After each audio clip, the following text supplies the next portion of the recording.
Kamu tahu nggak, pada zaman dahulu di Jepang ada satu tradisi yang bernama Abosut. Abasut ini adalah tradisi membuang orang tua yang sudah renta ke dalam hutan. Ceritanya itu begini, berawal dari musim paceklik yang melanda di suatu desa yang disebabkan oleh letusan gunung berapi di Fujiyama.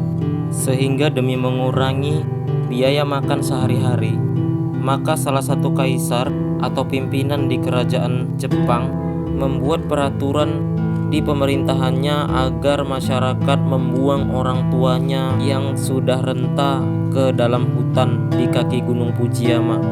Dari sini ada kisah menarik yang akan saya ceritakan kepada kamu. Sebut saja namanya Sasuke. Dia mempunyai seorang ibu yang sudah sangat tua. Singkat cerita, dia berencana membuang ibunya ke hutan. Sang ibu yang mengetahui hal tersebut pasrah dan terpaksa mengikuti aturan tersebut. Singkatnya, pemuda ini menggendong ibunya ke dalam hutan. Di sepanjang perjalanan, sang ibu dengan kekuatan yang seadanya, dia menyambar ranting-ranting pohon. Di sepanjang perjalanan, satu persatu dia menarik ranting-ranting tersebut dan meletakkannya di belakang jalan tersebut. Sampai akhirnya pemuda dan ibunya ini sampailah di tengah hutan. Dengan kelelahan, dia pun mendudukkan ibunya di sebuah rumah gubuk kecil. Sebelum dia meninggalkan ibunya, dia pun berpamitan sambil menangis. "Wahai ibu, maafkan aku yang telah membuangmu kemari. Semua ini terpaksa aku lakukan karena keadaan kita."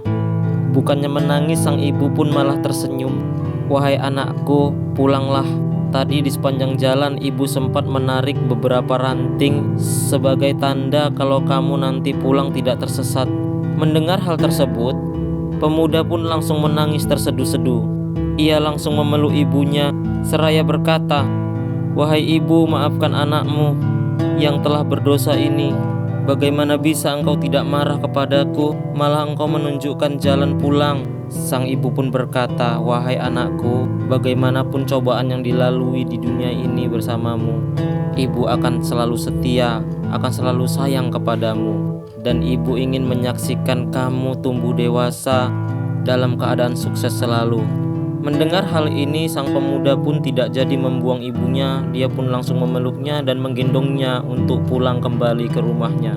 Sejak saat itu, cerita sang pemuda ini terdengar sampai ke kaisar, membuat kaisar menitikkan air mata. Dan peraturan itu pun ia cabut. Hingga sampai saat ini tradisi itu sudah tidak ada lagi. Mudah-mudahan ini bermanfaat buat kamu ya.